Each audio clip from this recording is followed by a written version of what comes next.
À ce stade, j'aimerais devant vous tout de même, puisque c'est un sujet dont personne ne parle, peut-être est-il là encore politiquement incorrect, vous dire quelques mots sur la chasse. Que le parisianisme présente trop souvent comme s'opposant à la nature.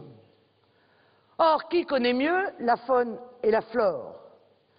Qui est plus respectueux d'ailleurs de celle-ci que celui qui va par les chemins où plus personne ne va, exerçant d'ailleurs ainsi une surveillance tranquille? Qui est plus attaché à la préservation des espèces et à leur nécessaire régulation que ceux qui restent charnellement attachés à cette tradition ancrée, permettez-moi, dans l'origine de l'homme?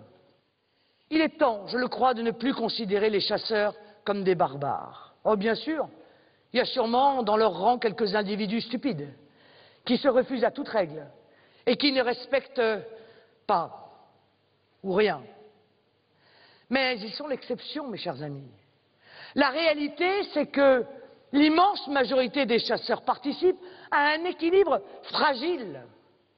Et ils le savent souvent mieux que les quelques technocrates qui interviennent parfois à tort et à travers. Moi, ça fait longtemps que ce débat existe. On a vu d'ailleurs dans quelques pays nordiques. Ils ont interdit la chasse de toute une série d'espèces. Et puis évidemment, ces espèces se sont multipliées. Et puis elles sont devenues, du fait de leur importance, nuisibles. Alors qu'est-ce qu'ils ont fait? Ils ont empoisonné tout le monde. Le problème, c'est quand on empoisonne une espèce, ben évidemment, on empoisonne toutes les autres. Les chats, les chiens, les lapins, tout le monde y est passé. On a vu il y a encore quelque temps où il y avait tellement de sangliers dans la région parisienne qu'ils ont dû payer évidemment des gens, des fonctionnaires pour venir les tirer.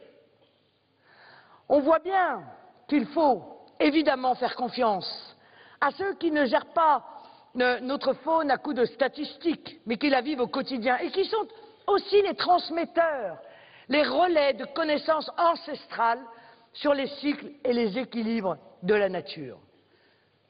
Vous savez, moi je suis très attaché à la protection animale. Et je n'oublie pas aussi que les chasseurs sont des amoureux des animaux, des amoureux de leurs chiens, déjà, bien souvent. Et que la défense des animaux et la chasse ne doivent pas être incompatibles entre gens de bonne volonté. Mais pour cela, il faut se parler. Il ne faut pas se juger avec des a priori. Et il n'y a pas de raison que ce que nous avons si bien su faire hier et pendant des siècles, nous ne sachions plus aujourd'hui le faire à nouveau.